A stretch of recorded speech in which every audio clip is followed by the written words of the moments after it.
Good morning, everyone. This morning I'm going to talk on two paragraphs. If you have this text, page 113. Second paragraph of page 113. Let me read these two paragraphs. This is a remarkable thing. I am not saying it is logically so. Rather that since the reality of Zazen is such, we are concretely unable to directly experience through Zazen the self in which this moment is one with eternity. Living by Zazen as religion is found in our functioning day-to-day as a person, a role that is itself the personified union of this moment and eternity. Living every day by surrendering to Zazen, being protected and guided by Zazen, means to live having a direction, that is, living without being pulled around by the thoughts and emotions rampaging inside us. This means to live aiming at enacting the unity of the present and the eternal, the present and the eternal. In this section of this text, Okumura Roshi is talking about the meanings or significance of Zazen practice in the context of modern civilization. And he's talking about present moment and eternity. And I have been talking about this for a few weeks.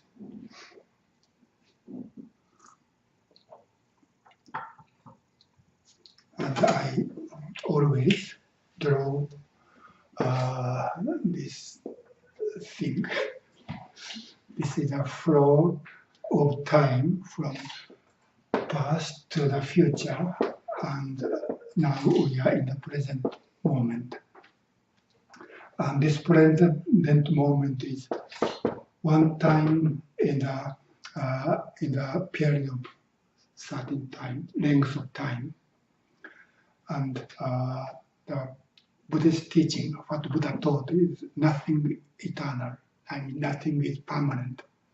Everything is impermanent. So what is happening here is things happening within impermanence, only this moment. Past has already gone, and the future has not yet come. So only this moment is real thing. But Okumura Roshi is saying the reality before or prior to divided into this moment and eternity. Then where is eternity? And I said, in order to find the eternity, here we have to see, this present moment has no length. It's not really there. When we saw present moment has no length, and we often say now, here, and this self. Now, in this moment, I'm doing, I'm giving a talk at this in this Zendo. That is what is happening in my life. now, here, now, and this person. And this is only reality. But when we take closer look at here, now, and self, there's no such things called now, and no such things called here. That is what and no self. That is what I have been saying last few weeks. When we see the zeroness of what is happening here, now, and this self, we find the time and space, the time which doesn't flow, means from the beginningless beginning, we think that the beginning of the time is the moment of Big Bang until this moment, or until even the endless end. This is a seamless moment. There's no such segment like time in this way, in this structure. This is simply one moment, one seamless self.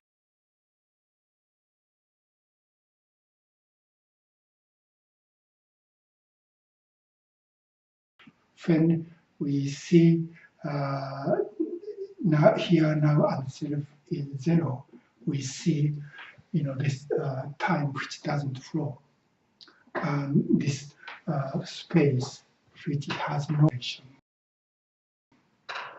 between here and there. That is what Okumura Roshi is saying. Flow is eternity. When permanence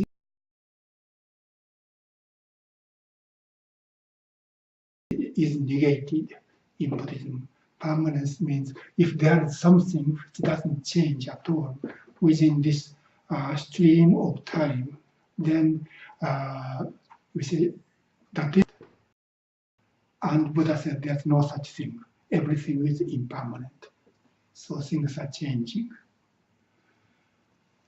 And what Okumura Roshi is saying here, our Zazen, in the first paragraph I read,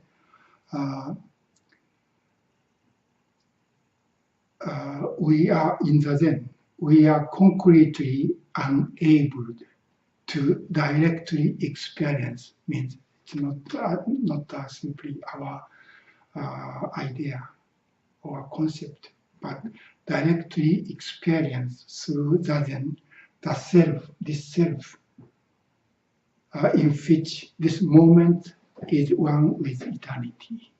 This moment is one with eternity because this moment is zero. This is kind of an interesting idea, not our common idea. Our common idea is, we are living, we are born certain times in the past, we're living for some years, and we are going to die in the future. This is kind of a, but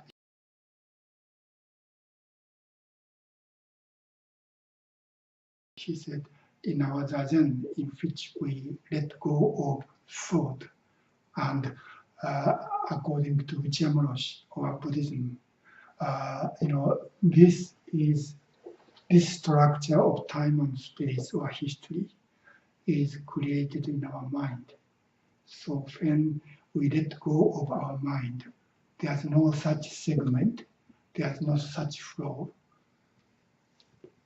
Therefore, this moment and eternity are one, or have no.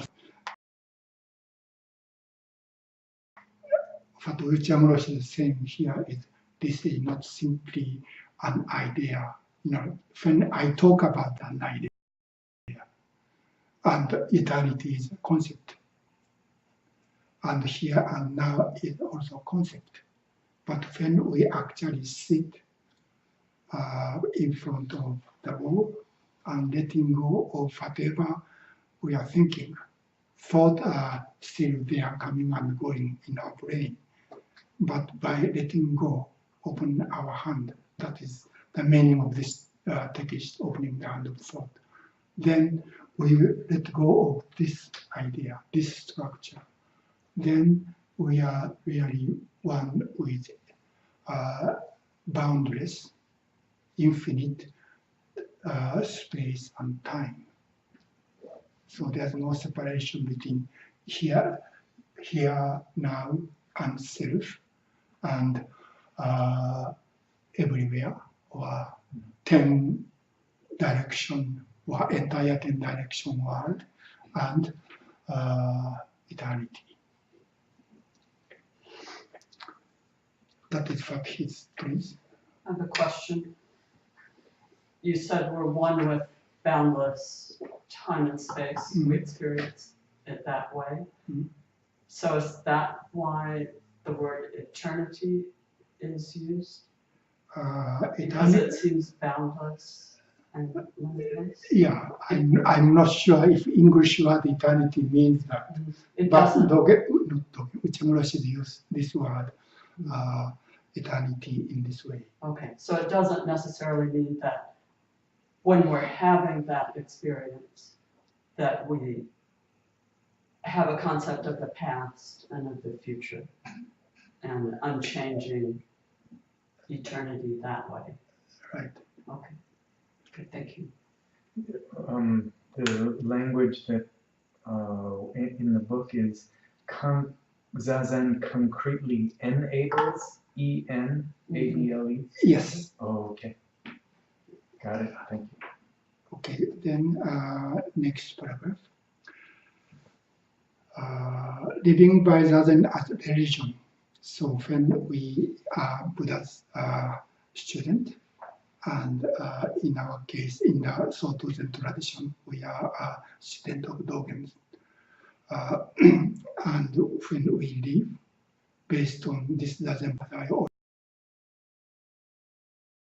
always say religion, when Okumura Roshi uses religion is not religion. But religion, he used this word religion as the original meaning of Japanese equivalent of religion, that is Shukyo. Sometimes, there is a discussion in the West whether Buddhism is a religion or not, because Buddhism has no God. But when we think the original meaning of this Japanese word Shukyo, that is the equivalent of English word religion, Buddhism is religion. I mean, Buddhism is Shukyo, because Shu means truth or reality, and Kyo is teaching about that reality, and that reality means the reality Buddha awakened to, and Buddha taught about that reality. So Shukyo actually means Buddhism. So I'm not sure if Buddhism is religion or not, but Buddhism is, because Shukyo refers to Buddhism, or Buddha's teaching and the truth are taught by Buddha. So that is how Okumura Roshi uses.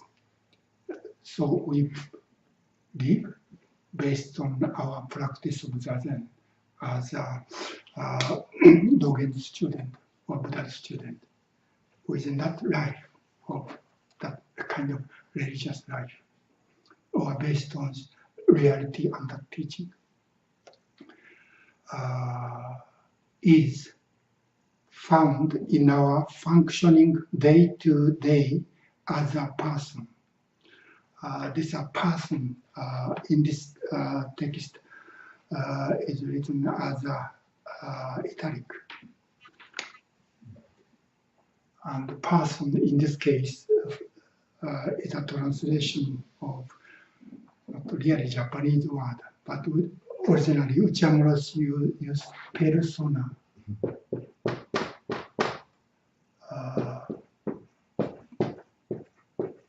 This is a Latin word, right?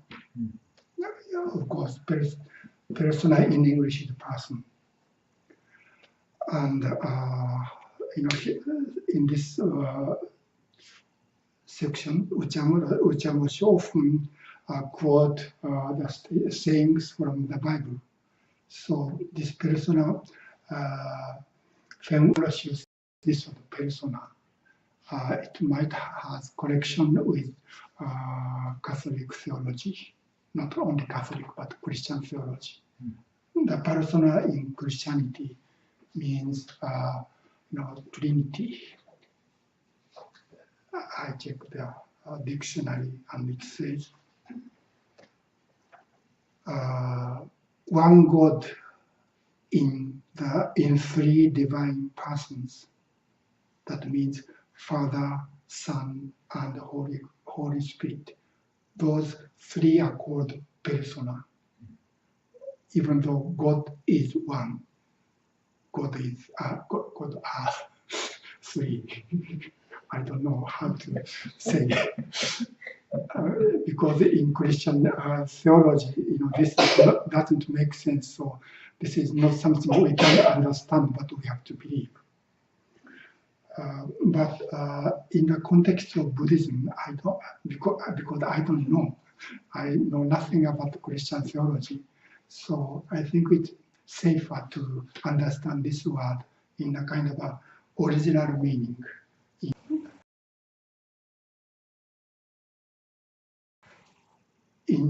When Uchamoshi used this word persona, he made a parenthesis and said men and yakuwari. Men is mask, and yakuwari is role. And this is the original meaning of persona or person. That means in the, I think, Greek, the masks used in the theater, in the play, is called persona. That means the actor or actress, when actor or actress put certain mask, the person become, the actress become this person and play a role of this person. So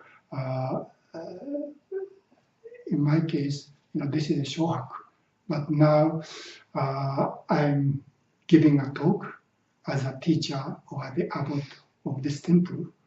Shohaku is me, but now I'm playing a role of a teacher. This role of teacher is persona. And so Shohaku is playing a role of the abbot of Sanshinji.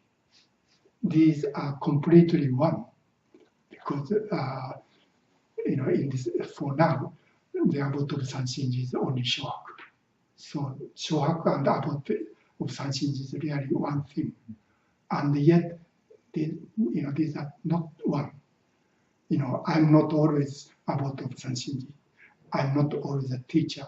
When I put my robes and behave and function as a teacher, I'm a teacher.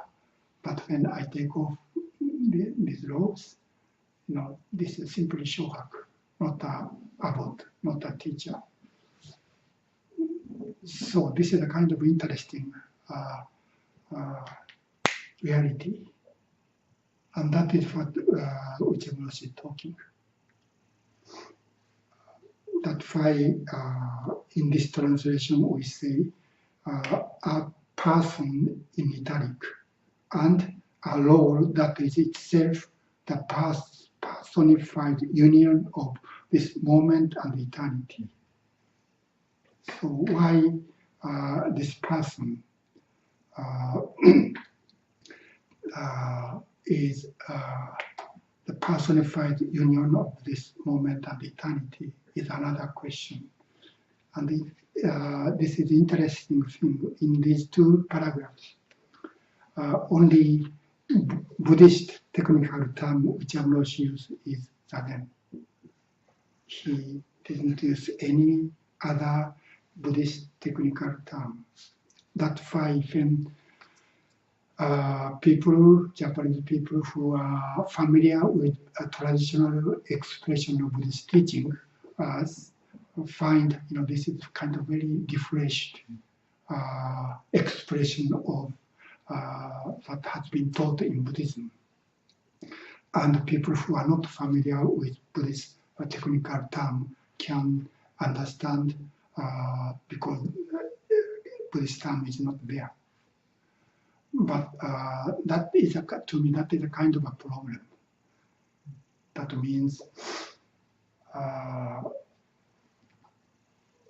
because Ujjayi doesn't use traditional Buddhist technical terms, we often think, I understand what he's saying.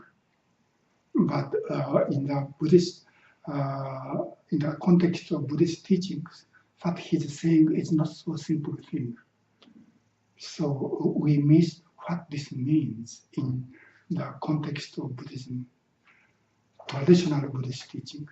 So in these Dharma talks on this text, one thing I have been doing is to translate Okumura Roshi's colloquial expression into Buddhist terms.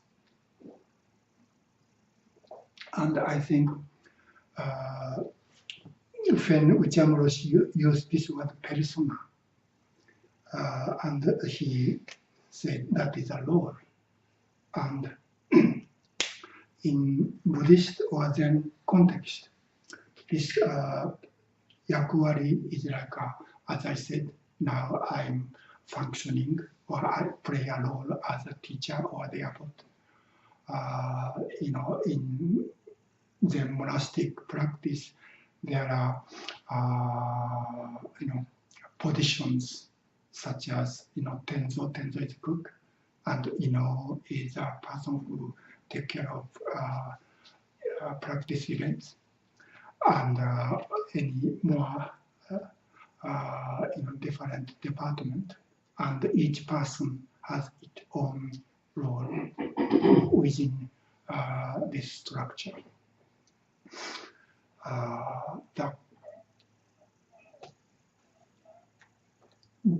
Dogen wrote in his standard for the monastic practice called the Shingi.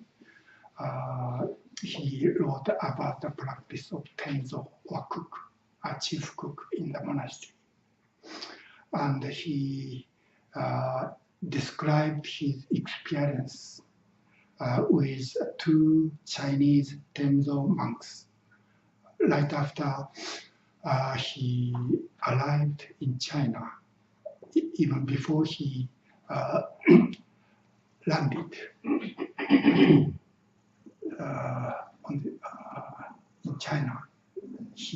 Somehow he had to stay in the ship for a while. But when he was staying in the ship, he found a Tenzo monk from a nearby monastery visited the Japanese ship to buy, it said, some mushrooms for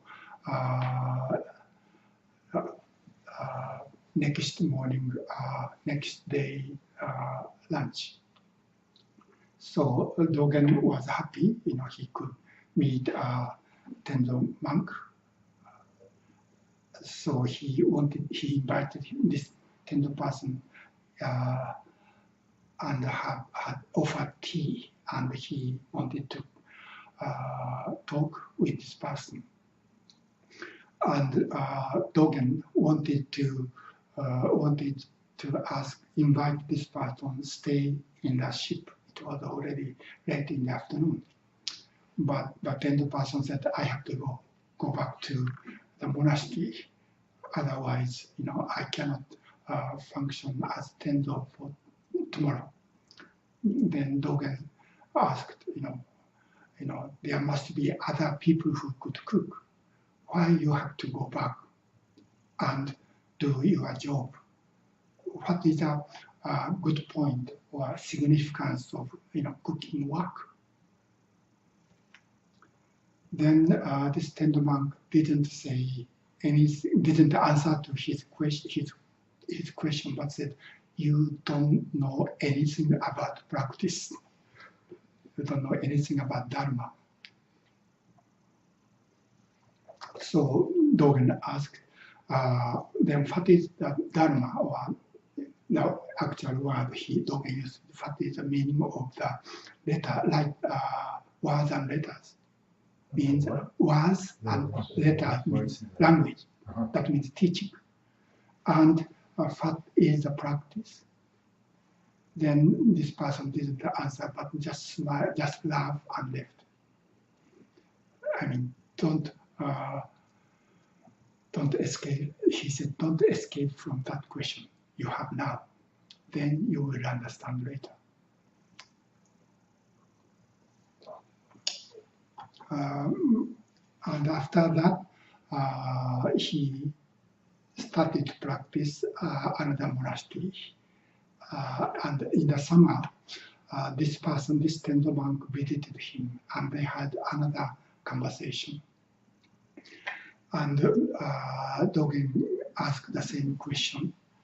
And what the Tenzo said is, to the question about what is the meaning of language or words and letters or teaching, the monk said 1, 2, 3, 4, 5. And to the question, what is a practice?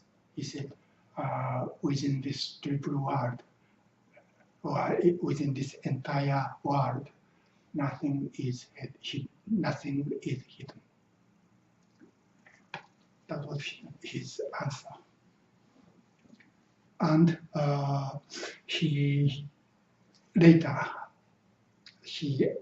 Dogen found a verse, poem by another Zen master, ancient Zen master. And the fact that the master wrote in the verse is, on the ocean, there are waves, and in each and every waves, the moonlight reflected. And in that verse, it said, the person is looking for the dragon's pearl. Dragon's pearl is very precious treasure, and that is the reality or truth or Dharma. And so Dogen's understanding of what this Tenzo monk said is each and everything we do in our daily lives, in the case of Tenzo cooking, is on this each and every nothing special, activity, the boundless light or boundless moonlight is reflected. So everything is, in a sense, a manifestation or expression of eternity. And Dogen described another experience of encountering with Tenzo. This person was quite old, but this person was working on drying mushrooms in front of the Buddha hall. Buddha hall is always facing the south, and in the garden, not a garden, in the space in front of the Buddha hall is not, how can I say, has no trees or plants. It's empty usually, and put white gravels. So that's the best place to dry mushroom. It has direct sunlight. That means it's very hot, and this is a summer day. So the Tenzo was working in a very hot place, drying mushrooms. So Dogen asked, Tenzo is one of the high office in the monastery, one of the 6 most important officers in the monastic lives. So kind of a high rank monk. So Dogen asked, why don't you let other younger monks to do this job? Then the Tenzo said, others are not me. So I have to do this. And then Dogen asked, this is very hot now. That is right after lunchtime. That is the hottest time of the day. So he said, it's so hot, why don't you do this later? Then the Tenzo said, what time can I wait? That means only this moment, and only this self, and only this place, this hottest place, that is the best place to dry mushrooms. And from these answers, you can find, this work as Tendo is very significant, because this function or work as a Tendo is a persona or role playing a role, and that is only for this person, only way he could express the reality before separation between here, now, and self, and eternity, and everywhere, or entire 10 direction world, and being together with all beings, all living beings. And when we do things not with this attitude, one and zero and eternity or infinity are really one. So is what you just said, is that another way of talking about how each of the waves reflect the moonlight, Right. and how each of those moments are also the dragon's pearl? Yes, each and everything, and each and every moment, Mm-hmm. and everything is impermanent. Mm-hmm. But at least at this moment, that person is functioning as Tenzo. That is the same thing as when Dogen said in Genjo Koan, when the fire would stay in the Dharma position of fire, or the person is Dharma position as Tenzo. The person do its job wholeheartedly or selflessly.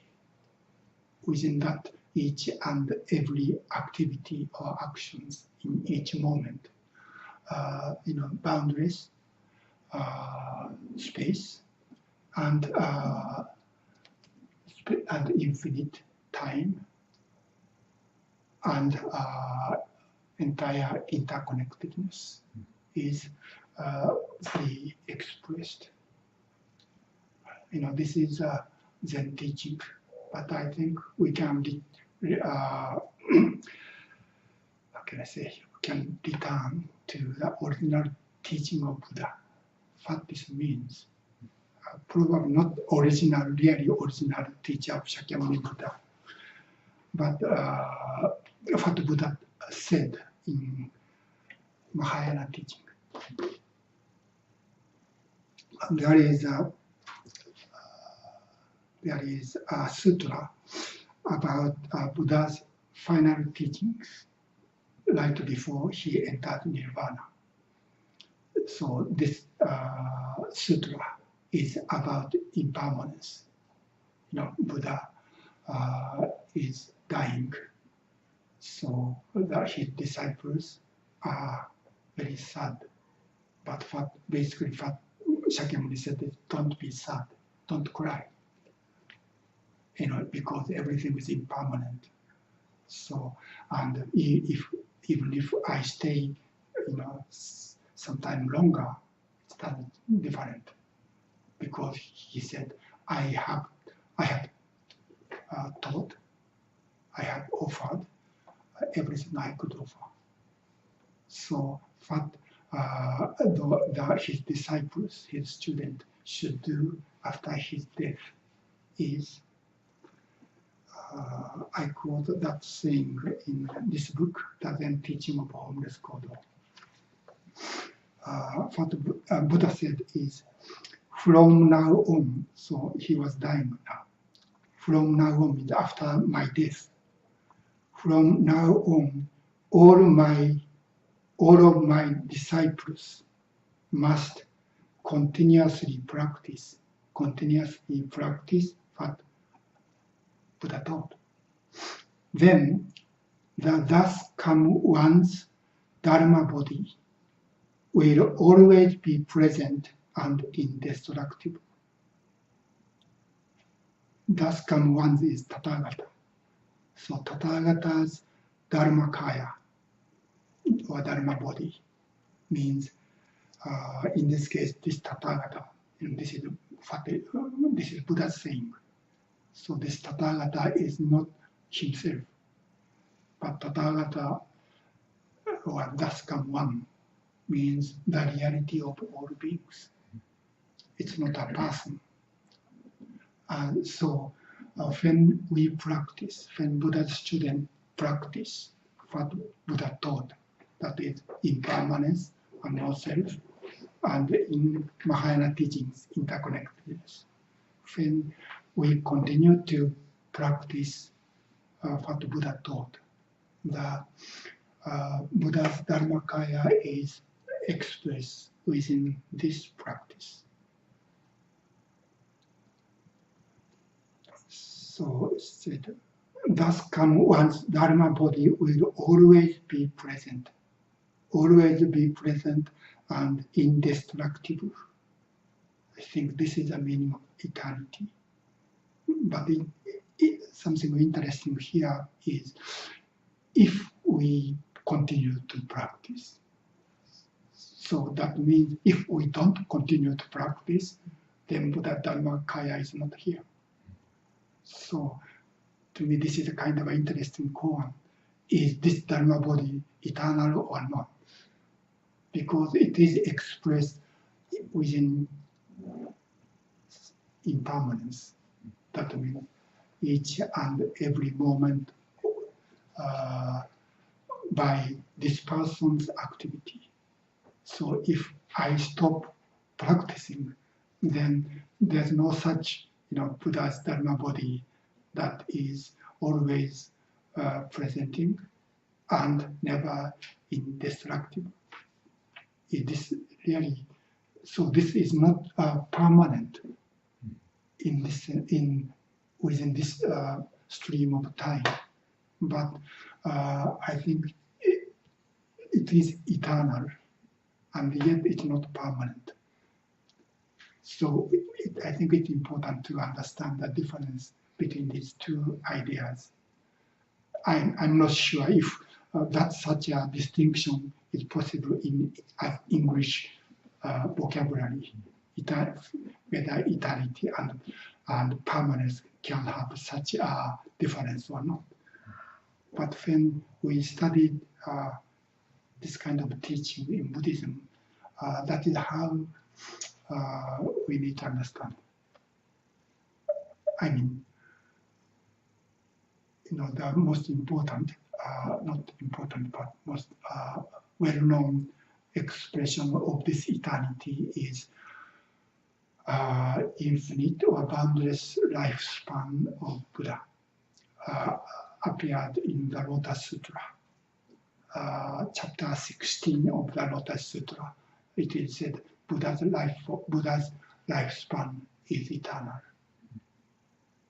or boundless. Does it change form?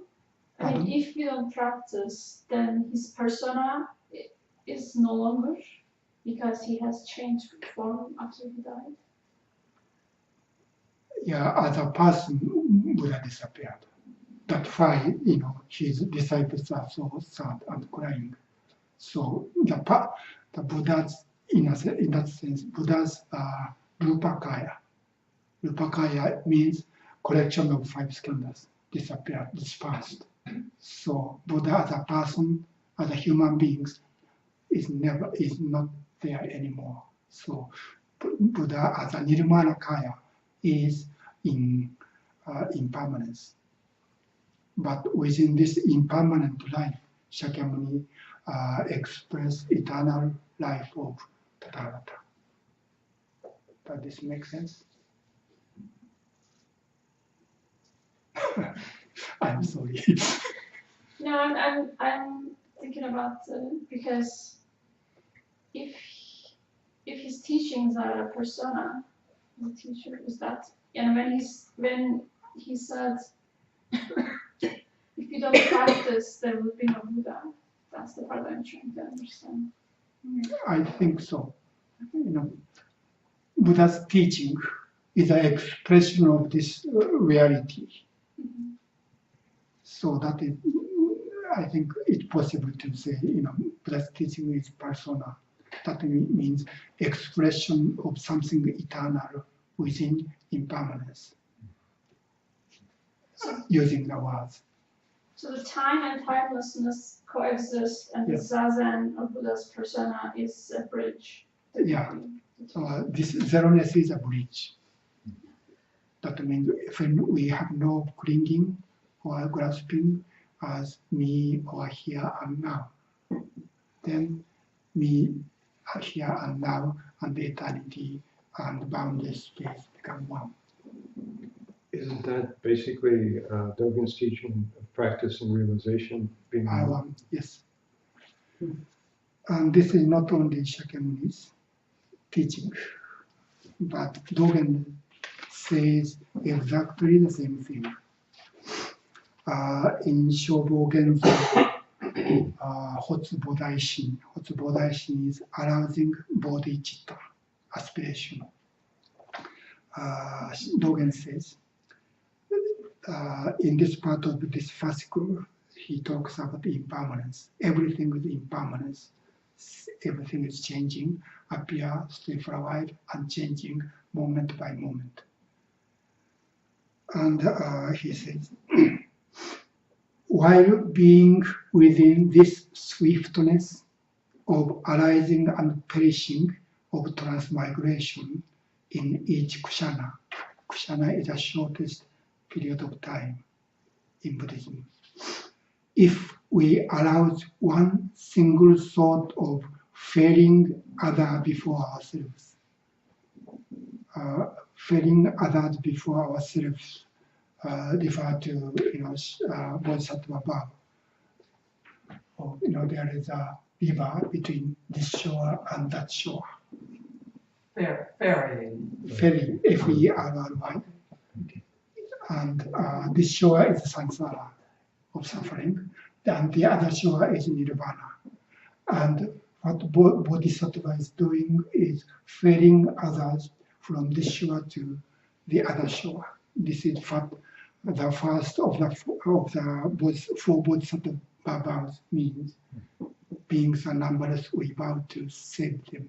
This save is do, save and do means to ferry, to cross over. So Bodhisattva practice is working between here and there and help people cross this river and allow living beings enter into nirvana. This is what arousing bodhicitta means.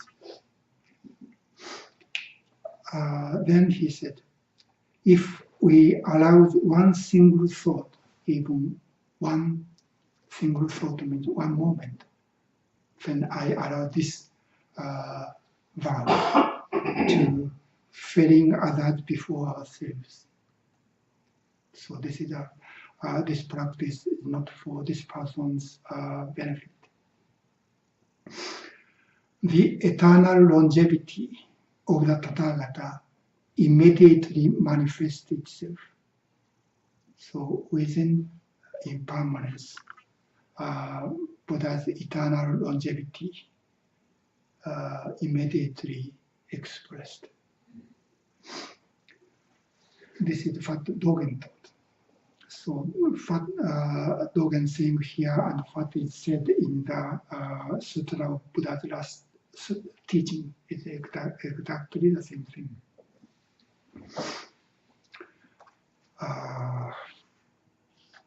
And I quote this thing from the sutra as a kind of a comment within the comment, my comment on Shohaku Roshi's saying in Zen teaching of Homeless Kodo. This is the final section of this book, Homeless Kodo book. Shohaku Roshi's Dharma phrase or sentence is as follows. It's pointless for human beings merely to live a life that lasts 70 or 80 years. Does this make sense?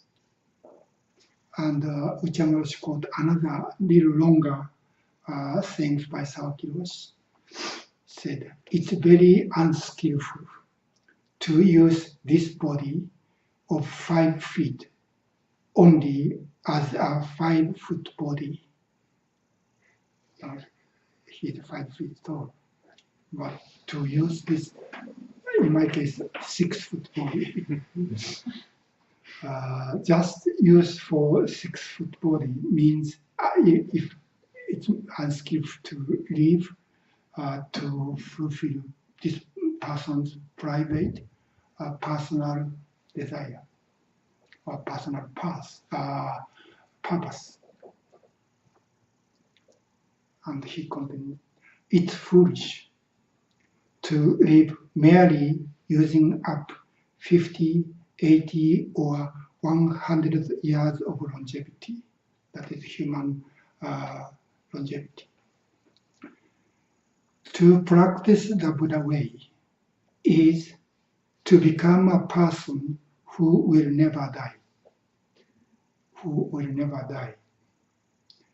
is not at all different from the Buddha pervading the entire universe forever. So throughout space and time.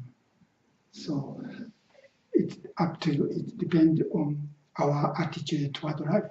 If we live only this 6-foot body in order to fulfill this individual person's wish or desire, then when this person passed away, died, the meaning of this person's life is done. But when this person not only work not only for this person, but do something meaningful to other people, then even this person's life is ended. Then the life continues among other people. For them, what this person did is meaningful. That is,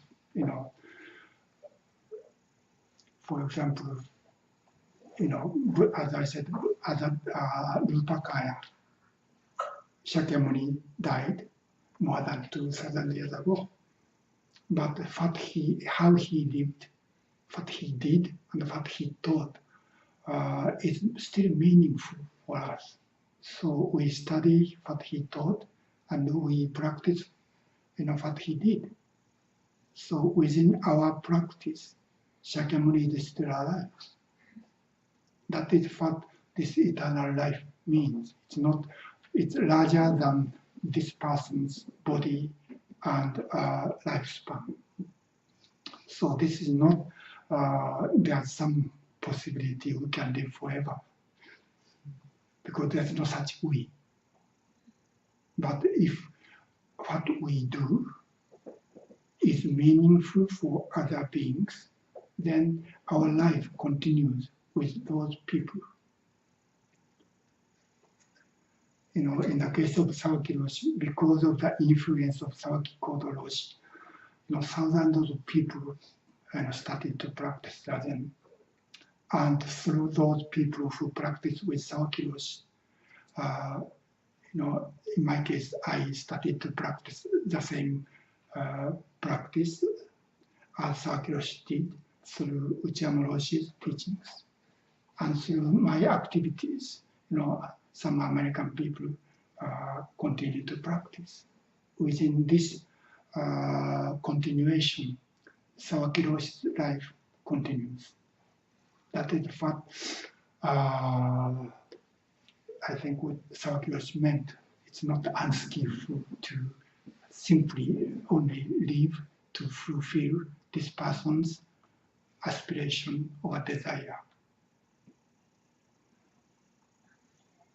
So that is what Okumura Roshi is saying here. That is kind of a persona. Now, Shohaku as a collection of 5 skandhas is impermanent. I will die sooner or later. But if what I'm doing now is meaningful for other people, then my life continue through all those people. Not only as a continuity within religion or dharma, but when we, as a parent, we do something and that is meaningful for our children, our life continues through our children. So that continuation is what is said by Okumura Roshi here.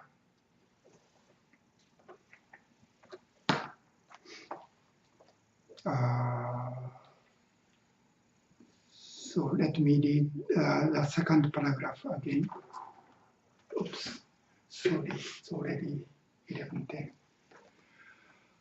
Living by Zazen as religion is found in our functioning day-to-day as a person or persona.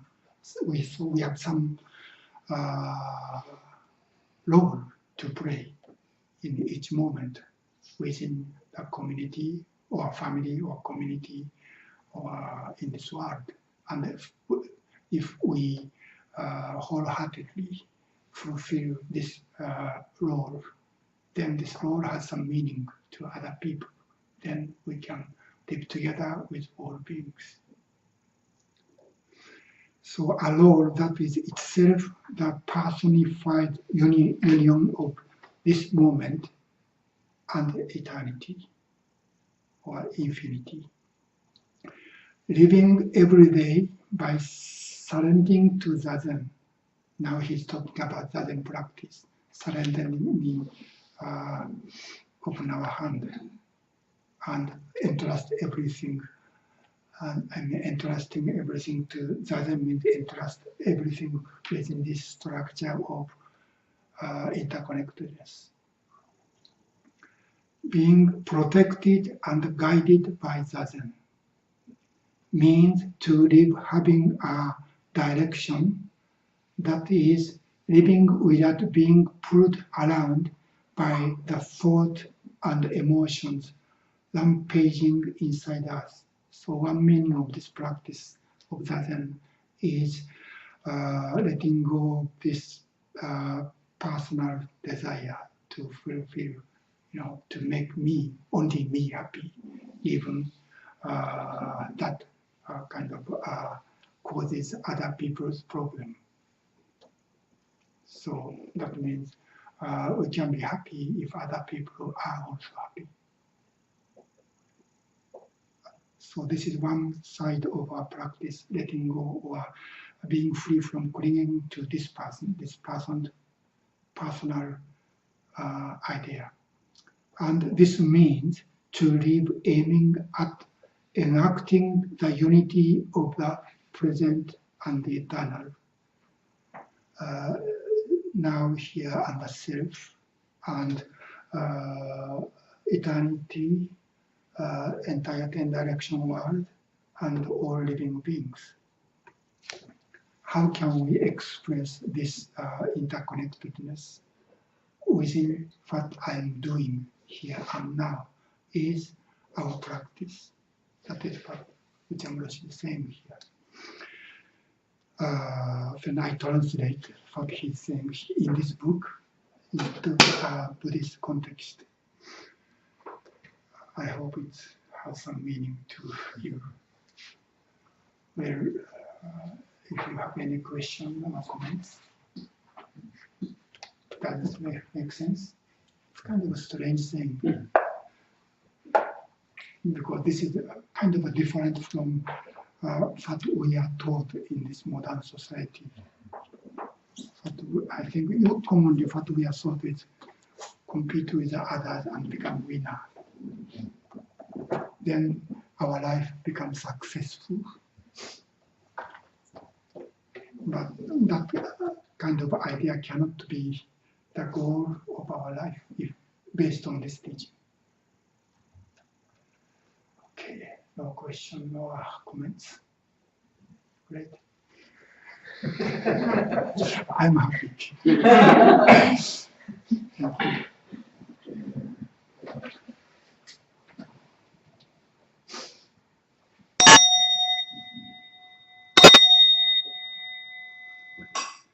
Beings are I have